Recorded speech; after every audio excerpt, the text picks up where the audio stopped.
Steve Gardner, kind enough to join me from USA Today, as he typically does during the week. And Steve, good to catch up, my friend. How are you? Doing great, Rich. How about you? I'm doing well. I'm curious just to get your thoughts. We spoke at length last week with just the horrible news regarding Roy Halladay, and had Nelson Figueroa on, who was teammates with Roy. And we were just kind of talking about, the pitcher himself, his work ethic, and just how his attention to detail. And you talk about some generational pitchers. I would typically say, no question, he was one of those generational pitchers over the last 20, 25 years. But from covering him, from writing about him and watching him, what in your eyes, in your vantage point, made him such a special and dominant pitcher? I think pretty much it's the bulldog mentality that he was going to go out there and was going to give you 9 innings, or as close to 9 innings as his manager would allow him to pitch, and just the competitiveness. You never saw him back down. He was a guy that even if his teams weren't exceptionally good, as not all of them were in Toronto, he was still a guy who you could count on to give you, a quality start at the very least, and possibly even a complete game. I just look at the way pitchers now aren't going all 9 innings. Roy Halladay so far above all of his peers in terms of complete games that that to me was the essence of the guy. He just went out there, gave you everything he had on every pitch, and was able to do it for an entire game. Yeah, I agree 100%. We saw with the Astros winning the World Series, it wasn't the greatest of Game 7s, but the series to me, I thought, was just a wonderful World Series. I thought it was entertaining, it was climactic, it had intensity, it had passion, it had wonderful moments. I mean, it's tough to ask you and put you on the spot where you kind of rank that, but, to me, does it rank right up there with some of the all-time great 7-game series we've seen? I think so. I mean, and last year's was a great series, oh, no doubt. too. Yep. Going down to the wire with the Cubs and Indians. I have to say that those two are very close, and I think in terms of the ones that I've covered, I would put the 2011 series between the Cardinals and the Rangers up there as well. Okay. And you talk games, exciting games that had everything. I think Game 5 this year is close with Game 7 last year and Game 6 in 2011. Those 3 games, I think, in my mind, are the best playoff games, World Series games that I've ever gotten a chance to cover. Those 3 are right up there. And I think maybe the Cardinals-Rangers might rank a little bit ahead, but in terms of excitement in the World Series, you said it, Rich. It had everything. It had momentum shifts. It had managerial decisions that you could debate, which I think is one of the things you have to have for a great World Series. And it had outstanding individual performances as well. We saw that Carlos Beltran announce his retirement, 20 years, put up a ton of stats, a ton of numbers, the home runs, the RBIs, the hits, the stolen bases. We talked a little bit about this. I probably have to take a deeper look into his career, just not gloss through it. I think when it's all said and done, he's on the fringe of being a Hall of Famer. People forget, too, and you can speak to this. When he played in the outfield, first of all, between him and Cameron was a great center fielder and a great outfielder, and he would kind of mock Beltran because Beltran always wanted to play deep, and Beltran always wanted to play shallow.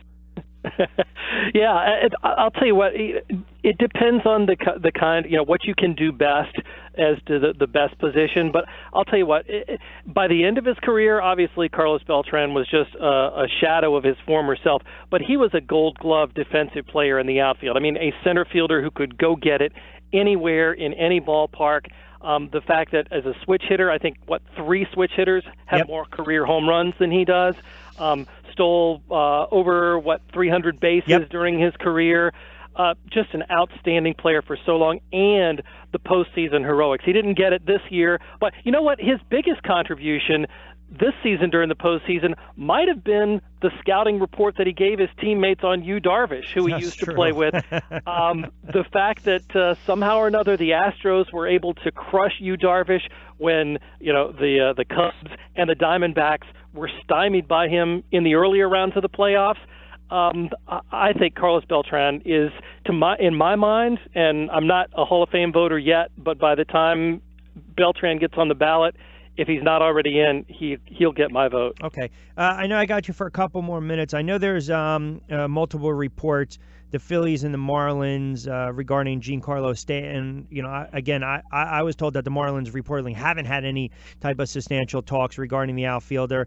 Do you think he stays with the Marlins, or do you see him in another uniform next year? At this point, I think he stays with the Marlins. The indications that I've heard, and I'm not at the general manager's meeting there, so I'm not on the ground in that respect. But what I've heard and read is that the Marlins are asking an awful lot for somebody who has such a huge contract. Yes, at 28 and coming off a potential MVP type season. He's got a lot of value, certainly, but the long-term contract is very, very expensive, and it can tie a franchise's hands financially for an awful long time. You throw in the fact that he could opt out of it and leave a team with nothing if they give up something for him. It is very risky, and the fact that the Marlins are asking for a large amount, asking for the moon, essentially, I don't think talks are going anywhere anytime soon. That's not to say that it couldn't happen, but the Marlins are going to have to drop their demands, I think, for any chance that Stanton gets moved. Last one before I let you get out of here. Who's going to be the next manager of the Yankees? Oh, gee. What is the list that Brian Cashman was talking about? 20 plus, which now? Kind of tells you that they have no idea what they're doing right now. Yeah, I don't either. I think that it's going to be somebody that Cashman can work with and can maybe persuade to do things, I think, his way.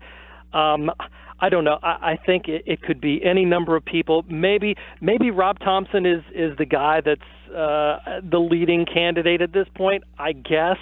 But certainly they're going all out. I think when you have that many candidates, you really don't have any that they're blowing your doors off, Yeah. So it's one of those where this net is going to be cast awfully wide, and who knows who ends up the last one standing. Yeah, it's like having two goalies in hockey. You really don't have a goalie. So, all right, listen, I know we were a little tight, a little more time next week. We can kind of really get into a little hot stove baseball, but always appreciate it. We will talk next week and appreciate a couple moments. Sounds great, Rich. Always plenty to talk about. No doubt. Absolutely. I appreciate it. All right, be well. Steve Gardner from USA Today does a great job. Follow him on Twitter